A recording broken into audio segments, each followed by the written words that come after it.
Glitter form sheet ഉപയോഗിച്ച് മനോഹരമായ ഒരു ഫ്ലവർ വേസ് എങ്ങനെ ഉണ്ടാക്കാമെന്നാണ് ഈ വീഡിയോയിലൂടെ നമ്മൾ കാണാൻ പോകുന്നത്. അപ്പോൾ അതിന് ആവശ്യമായിട്ടുള്ള വസ്തുക്കൾ glitter form sheet, cardboard tube, കത്രിക, പശ. അപ്പോൾ ആദ്യം തന്നെ ഈ കാർഡ്ബോർഡ് ട്യൂബ് എടുക്കണം. എന്നിട്ട് ഇത് ഈ ഗ്ലിറ്റർ ഫോം ഷീറ്റ് വെച്ച് കവർ ചെയ്തെടുക്കണം. അപ്പോൾ ഞാൻ നീല കളർ ഫോം ഷീറ്റാണ് എടുത്തിട്ടുള്ളത്. നിങ്ങൾക്ക് ഏത് കളർ വേണമെങ്കിലും എടുക്കാം.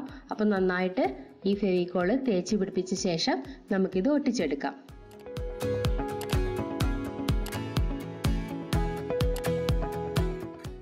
അപ്പോൾ ഞാൻ നല്ല വൃത്തിയായിട്ട് ഒട്ടിച്ചെടുത്തിട്ടുണ്ട്. ഇനി അടുത്തതായിട്ട് ഇതിൻ്റെ വക്ക് കാണുന്ന ഭാഗം കവർ ചെയ്യുന്നതിനായിട്ട് നമുക്ക് വേറെ ഒരു ഫോം ഷീറ്റ് എടുത്ത് ഒരു മുടഞ്ഞ പീസ് ഉണ്ടാക്കാം. അപ്പോൾ അതിനായിട്ട് ഞാൻ ഇതുപോലെ കട്ട് ചെയ്തെടുത്തിട്ടുണ്ട്. ഇനി ഇത് 3 കട്ട് ചെയ്യണം. അപ്പോൾ ഇത് കംപ്ലീറ്റ് കട്ട് ചെയ്യരുത്, അറ്റം വരെ മാത്രമേ കട്ട് ചെയ്തെടുക്കാവൂ.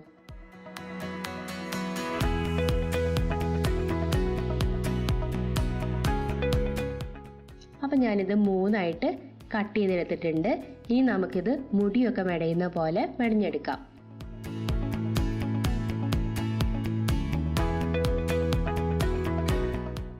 അപ്പോൾ ഇതുപോലെയാണ് നമ്മൾ മുടഞ്ഞെടുക്കുന്നത്. അപ്പോൾ നമുക്ക് ഒരു പക്ഷേ ഇത് നീളം കിട്ടിയെന്ന് വരില്ല. അപ്പോൾ ഇതിൻ്റെ ബാക്കി വരുന്ന ഭാഗത്ത് ഒട്ടിച്ച ശേഷം നമുക്കിത് ഇതേപോലെ മുടയാം. അപ്പോൾ ഇതേപോലെ 2 പീസ് ഞാൻ മുടഞ്ഞെടുത്തിട്ടുണ്ട്.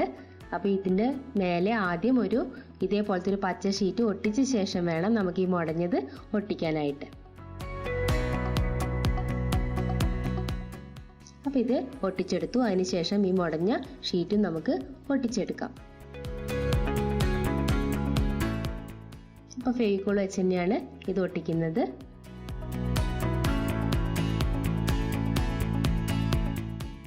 അപ്പം മേലെയും താഴെയായിട്ട് കറക്റ്റായിട്ട് ഇത് ഒട്ടിച്ചെടുത്തിട്ടുണ്ട്. ഇനി ഇതിൻ്റെ അടിവശത്ത് ഓട്ട വരുന്ന ഭാഗം കവർ ചെയ്യുന്നതിനായിട്ട് നമുക്കൊരു കാർഡ്ബോർഡ് പീസ് എടുത്ത് ഒട്ടിക്കാം. അതിന് വേണ്ടിയിട്ട് ഞാൻ കാർഡ്ബോർഡ് പീസ് റൗണ്ടായി ഉള്ളിലൂടെ കൈയിട്ട് വരച്ചെടുത്തിട്ടുണ്ട്. അപ്പോൾ ഇതേപോലെയാണത്. ഇത് നമുക്ക് കട്ട് ചെയ്തെടുക്കാം. അപ്പോൾ ഈ ട്യൂബിൻ്റെ ഉൾവശത്താണ് നമ്മൾ ഈ പീസ് ഒട്ടിക്കുന്നത്. അതുകൊണ്ടാണ് ഉള്ളത്തെ അളവിൽ നമ്മളിത് വരച്ചെടുത്തത്. അപ്പോൾ ഇതേപോലെ റൗണ്ട് പീസ് കിട്ടി. ഇത് നമുക്ക് ഈ കാർഡ്ബോർഡ് ട്യൂബിൻ്റെ അടിവശത്തായിട്ട് ഒട്ടിക്കാം. അപ്പോൾ ഇനി ഇതിൻ്റെ ഈ വൃത്തിയോട് കാണാതിരിക്കാനായിട്ട് നമുക്ക് വേറൊരു ഫോം ഷീറ്റ് കൂടെ അതിൻ്റെ മേലെ ഒട്ടിച്ചെടുക്കാം. അപ്പോൾ ഒട്ടിച്ച ശേഷം കട്ട് ചെയ്തു. ഇനി അടുത്തതായിട്ട് ഇത് അലങ്കരിക്കുന്നതിന് നമുക്ക് കുറച്ച് പൂക്കൾ ഉണ്ടാക്കിയെടുക്കാം. അപ്പോൾ ഈ പൂക്കൾ ഉണ്ടാക്കുന്നതിന് വേണ്ടി ഇതുപോലെ റൗണ്ടായിട്ട് വരച്ചെടുക്കണം. അതിന് പകരം ഞാൻ ഈ ഒരു ബോട്ടിലിൻ്റെ അടപ്പ് വെച്ചിട്ട് ഇതേപോലെ ഒരു അടയാളം ഉണ്ടാക്കിയെടുത്തിട്ടുണ്ട്. എന്നിട്ട് നമുക്ക് അതിലൂടെ കട്ട് ചെയ്തെടുക്കാം. അപ്പോൾ ഫുൾ റൗണ്ട് അല്ല, ഒരു അർദ്ധ വൃത്താകൃതിയായിട്ടാണ് ഞാൻ കട്ട് ചെയ്തെടുക്കുന്നത്. അപ്പോൾ ഇതേപോലത്തെ ഒരു പീസാണ് നമുക്ക് കിട്ടുന്നത്. ഇത് നമുക്ക് എങ്ങനെയാണ് ഒരു പൂവാക്കി മാറ്റുന്നതെന്ന് നോക്കാം. അപ്പോൾ അതിനായിട്ട് ഒരു സൂചി നൂല് ആവശ്യമുണ്ട്. ഇത് വെച്ചിട്ട് നമുക്കിത് തയ്ച്ചെടുക്കാം. സാധാരണ റണ്ണിങ് സ്റ്റിച്ച് വെച്ചിട്ടാണ് ഞാനിത് തയ്ച്ചെടുക്കുന്നത്.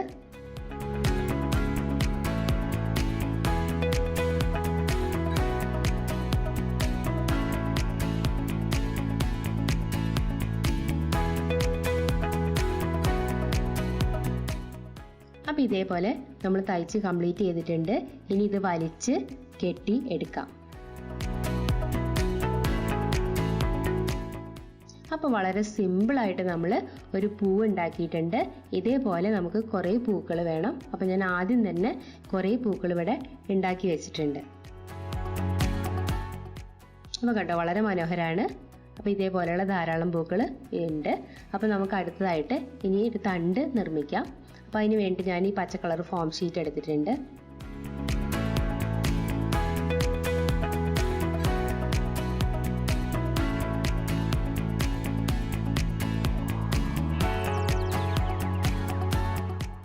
അപ്പോൾ നമ്മൾ ഇതേപോലെ തണ്ട് നിർമ്മിച്ചെടുത്തിട്ടുണ്ട്. ഇനി നമുക്കിത് ഈ ട്യൂബിൻ്റെ മേലെ ഒട്ടിക്കാം. അപ്പോൾ നടുക്കിയും നീണ്ട വലിയ പീസ് ഒട്ടിക്കുന്നുണ്ട്. 2 വശത്തും ഈ വളഞ്ഞ തണ്ടും ഒട്ടിച്ചെടുക്കാം.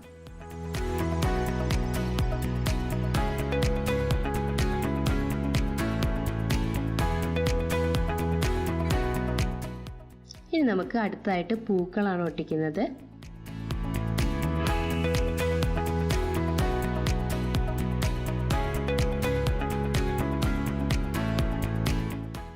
അപ്പോൾ നമ്മൾ എല്ലാ പൂക്കളും ഇതുപോലെ ഒട്ടിച്ചെടുത്തിട്ടുണ്ട്. കുറച്ചുകൂടെ തണ്ട് ഞാൻ കൂട്ടിച്ചേർത്തിട്ടുണ്ട്. ഇനി അടുത്തതായിട്ട് നമുക്ക് ഇതിൽ വെക്കാനുള്ള ഇല ഉണ്ടാക്കിയെടുക്കാം. അപ്പോൾ ഇല നമ്മൾ ആദ്യം ഇതേപോലെ വരച്ചെടുക്കണം. റോസ് പൂവിൻ്റെയൊക്കെ ഇല പോലെയാണ് വരച്ചെടുത്തിട്ടുള്ളത്. ഇനി നമുക്കിത് കട്ട് ചെയ്തെടുക്കാം.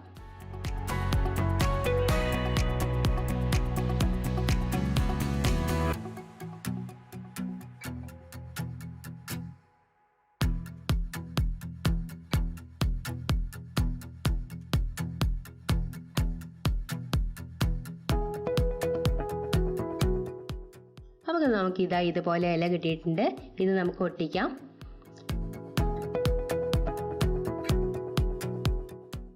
ഇനി ഈ പൂവിൻ്റെ നടുക്കായിട്ട് നമുക്ക് മുത്തുകളൊക്കെ ഒട്ടിച്ചെടുക്കാം. അപ്പോൾ അതിന് വേണ്ടി ഞാനിവിടെ വെള്ള മുത്തുകൾ എടുത്തിട്ടുണ്ട്. അത് നമുക്ക് ഓരോന്നായിട്ട് ഒട്ടിക്കാം.